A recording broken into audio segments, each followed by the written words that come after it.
C'est fait, c'est mesuré. Je sais pas que je sois un geek, on utilise les outils qui sont à notre disposition. On est obligé de se mettre à la page si on veut faire les choses le plus efficacement possible.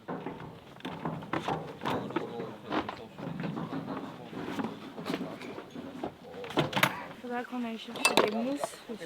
Ah oui, les mousses. Parce qu'il y en a en bas. Je suis pas mal responsable d'opération, donc je suis un peu moins sur le terrain. Enfin, j'ai le terrain et poste fouille, rédaction des rapports. C'est aussi pour garder contact avec la recherche. C'est-à-dire que la programmer, ça sert à ça, avoir des objectifs de recherche fondamentaux entre guillemets.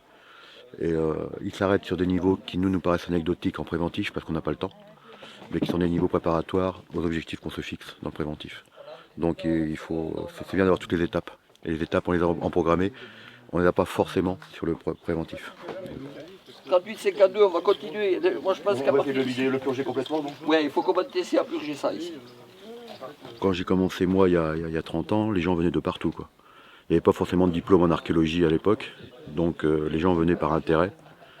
Et tu avais des gens moi j'ai croisé des cuisiniers, des chaudronniers, des maçons, voilà, qui s'intéressaient à l'histoire et qui venaient en archéologie. Aujourd'hui c'est plus possible parce qu'il faut avoir un master 2, il faut avoir fait des études spécifiques. Moi je pense qu'à partir de là, il faut faire une passe là. Tout ce bazar là, il faut le descendre. Maintenant il y a une concurrence qui se fait entre l'établissement public qu'est l'INRAP et les boîtes privées d'archéologie préventive. Et on ne peut plus avoir de bénévoles sur les chantiers. On peut avoir des stagiaires éventuellement, en nombre limité, très très bien cadré au niveau législatif.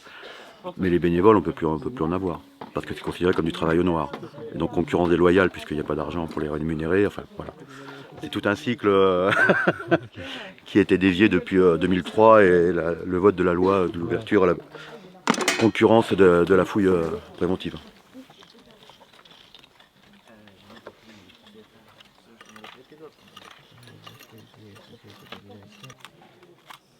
Fais attention, hein. Il y a des lunettes si jamais. Je vais peut-être prendre des lunettes, ouais, parce que celles-là, elles vont se prendre. Si tu les piques, alors, passe par côté, tu les as là-bas. Tout à l'heure, on a la presse locale, régionale, même c'est Midi Libre, qui vient nous voir pour faire un reportage sur la fouille. Mais bon, nous on le fait évidemment avec grand plaisir, puisque l'objectif aussi c'est de communiquer à la population les découvertes qu'on peut faire sur un site local. Donc la première aire d'activité métallurgique, elle a été trouvée au niveau de la bûche et du tuyau jaune là que vous voyez. Oui. Ah, attendez, on est au milieu du laser. Alors le laser, ça sert à spatialiser au millimètre près toutes les choses qu'on trouve sur le site. Okay. Donc là, c'est ce système en terrasse que je vous disais. Donc du coup, là, vous avez le bord d'une terrasse aménagée du néolithique sur lequel se développent les espaces d'artisanat. Donc là, on a vraiment tout l'espace de pratique métallurgique. Hop. Il faut enlever les chaussures. Vous pouvez marcher sur les planches, mais moi, comme je vais vous montrer des trucs, je me mets pieds nus. L'idée, c'est de documenter chaque phase d'occupation du site en mettant donc une numérotation dédiée à chaque événement qui a pu se produire. Et donc là, vous avez face à vous les fours de métallurgie. Donc, évidemment, au fur et à mesure de la fouille, il y a la poussière qui se repose un peu dessus. Donc vous avez cette argile là très rouge qui a cuite. Et là, ici, vous avez les déchets métallurgiques. Donc là, en fait, c'est un empilement de plusieurs fours. Vous avez un premier four ici, un deuxième là. Et le résidu jaune que vous avez dessus, ben là, c'est les résidus de la métallurgie. Ils font fondre leur minerai. Le cuivre, le métallique se forme au milieu et ils vont racler pour récupérer. Mais ils ne vont pas tout racler puisqu'en fait, ça, c'est du déchet et il n'y a quasiment pas de métal dedans. Là, on a de la chance, ils ont oublié une petite bille de cuivre qui est, vous voyez, un peu verte là. Et donc ça, c'est typiquement le genre de choses que moi, je vais prélever pour faire une analyse, pour caractériser la production de ce four. Et donc dans cet espace bâti, il y avait donc toute l'activité métallurgique. On a retrouvé des céramiques domestiques ici et un stock de matières premières aussi à proximité directe. Comme beaucoup de gens de mon âge, on peut avoir cette image un peu désuète, un peu que l'archéologie c'est un métier plutôt pour des personnes âgées. Enfin, j'ai l'impression que c'est plutôt ça qu'on voit en général du métier d'archéologue. Mais là aujourd'hui, moi ce que j'ai vu c'est plein de jeunes étudiants qui ont sûrement mon âge qui sont en train de fouiller et ça rend le métier hyper vivant. De voir ça de ses propres yeux, c'est génial et c'est pour ça que ça donne envie d'aller à des portes ouvertes, des choses comme ça, pour vraiment pouvoir discuter avec les gens qui font les fouilles. On fouille toujours ce qui est le plus récent en premier, les plus anciens. Seule la personne qui est en train de démonter une couche est en mesure de savoir ce qu'elle a enlevé. Et chaque personne peut documenter ce qu'il enlève. Et comme on est en train de détruire le site, comme je vous disais tout à l'heure, moi je ne peux pas venir, par exemple, en tant que responsable, documenter à la place de quelqu'un ce qu'il a enlevé puisque ça a disparu. Ici, vous voyez qu'il y a pas mal de vestiges qui partent dans ce qu'on appelle la berme. Et en fait, le site archéologique, il se continue jusqu'au chemin. Mais le reste est laissé en réserve archéologique pour les générations futures. Ah d'accord. Nous, on reprend des fois des données anciennes, on voit l'évolution des techniques jusqu'à aujourd'hui. Et on voit aussi qu'il y aura des évolutions rapides avec la technologie, etc. Hop là, on va passer là-dessus. Donc là, vous voyez ces amas colorés là, de charbon et des résidus jaunes. Et en fait, là, on est en train de découvrir une nouvelle ère, un nouvel atelier de métallurgie. Donc là, vous avez le bord d'un four qui vient à peu près jusque-là. Donc là, on sait que, et là, c'est tous les déchets liés à l'activité, puisque comme il y a des raclages successifs des fours, en fait, c'est le mélange de minerais de charbon qui s'étale un peu en périphérie. Et cet état de conservation, il est lié au fait que en fait, le site est occupé de manière permanente et il n'y a pas eu de reprise de végétation à la période néolithique. Il est possible que en fait, le site se soit scellé par des événements par exemple, s'il y a un épisode Cévenol qui arrive, il glisse du versant beaucoup de terre qui viennent recouvrir tout le site et du coup, derrière, c'est plus impacté, quoi. Ouais. Donc là, vous avez une préparation de charbon de bois pour les introduire avec les minerais dans les fours de métallurgie. Chose exceptionnelle qu'on ne voit pas sur beaucoup de sites archéologiques, c'est qu'on a tous les branchages qui ont été conservés. Donc là, il est possible de déterminer l'espèce, le diamètre des branches, mais aussi, à travers les cernes de croissance des arbres, de pouvoir imaginer qu'on ait un jour une datation du site à l'année près grâce aux cernes de croissance du bois. En fait, en général, pour ces périodes, on retrouve soit des soubassements en pierre comme on avait là-bas, soit des trous de poteaux, c'est-à-dire qu'on a l'emplacement où étaient plantés certains poteaux. Ici, on a de la chance, c'est très bien conservé parce qu'on a des espaces entiers avec de la terre battue qui délimitent les espaces des bâtiments. Donc on a le sol où marchaient les néolithiques. On a les façonnages en briquettes des murs en argile. Et donc ça, pour les techniques architecturales de la préhistoire qui sont très peu documentées, il y a beaucoup de spécialistes qui sont venus voir ça sur le site aussi. Et donc ça, c'est le sol en terre battue dont je parlais. En fait, c'est une terre très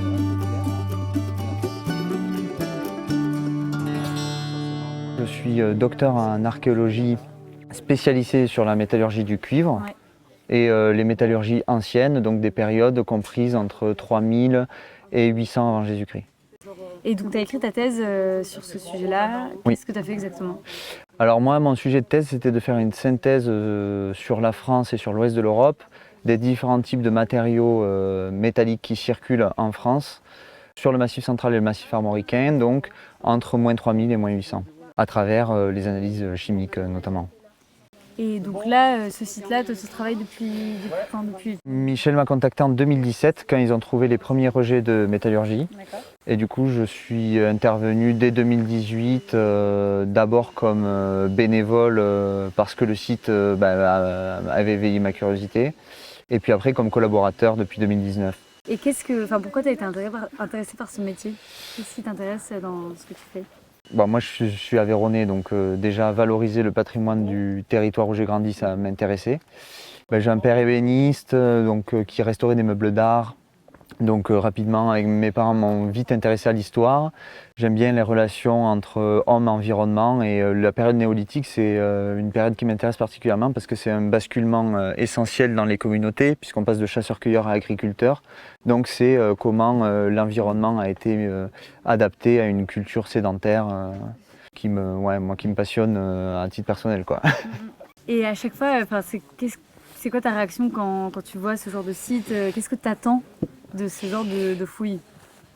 Alors il y a deux aspects, il y a l'aspect plutôt curiosité humaine et intellectuelle d'autre part.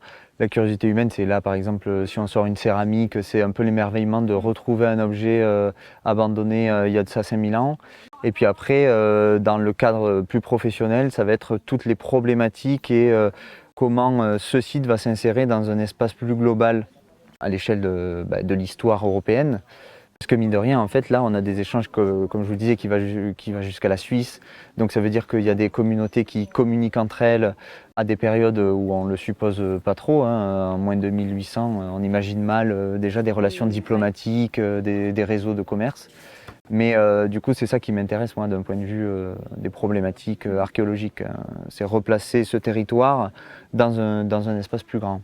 Et bon, ça rejoint ce que tu viens de dire, mais pourquoi c'est important de faire ça? Pourquoi c'est important de faire ce genre de fouilles? Pourquoi c'est important de connaître Plusieurs aspects, parce que ça balaye plusieurs disciplines, mais du coup, c'est comprendre les structurations du territoire, les environnements aussi passés, parce que du coup, à travers des indices un peu discrets, comme les graines et tout ça, on sait à peu près qu'est-ce que les gens cultivent, quel est leur régime alimentaire, dans quel cadre environnemental ils s'insèrent, puisqu'en fait, il y a une gestion forestière qui est mise en œuvre, puisqu'il faut utiliser du bois comme combustible, etc. Ça soulève plein de problématiques actuelles aussi sur écologie, occupation du territoire et ressources souterraines, puisqu'en fait, comme il y a de l'extraction de matières premières, à proximité des mines, il y a des déchets métallurgiques qui datent de la préhistoire et qui sont potentiellement pollueurs pour nos cours d'eau actuels. Donc voilà, il y a des liens faciles à faire sur ce plan-là. Et puis je trouve que c'est important aussi que les gens, notamment dans un milieu agricole comme l'Aveyron, les gens puissent avoir connaissance et une idée de ce qui se passait chez les premiers agriculteurs du territoire, quoi. Est-ce que tu as une idée du nombre de sites de fouilles qu'il y a en ce moment en France ou en Europe de ce style-là? Ce style-là, on est l'unique site de fouille pour cette période. Globalement, ce n'est pas un site où il y a beaucoup d'objets. Ça va être surtout un site où il y a des structures artisanales qui sont conservées. Et ces structures, elles sont assez fragiles puisque c'est de la terre cuite mis en forme à même le sol. Donc si on est sur des systèmes montagneux en altitude, le vent et l'eau fait que le site va être érodé.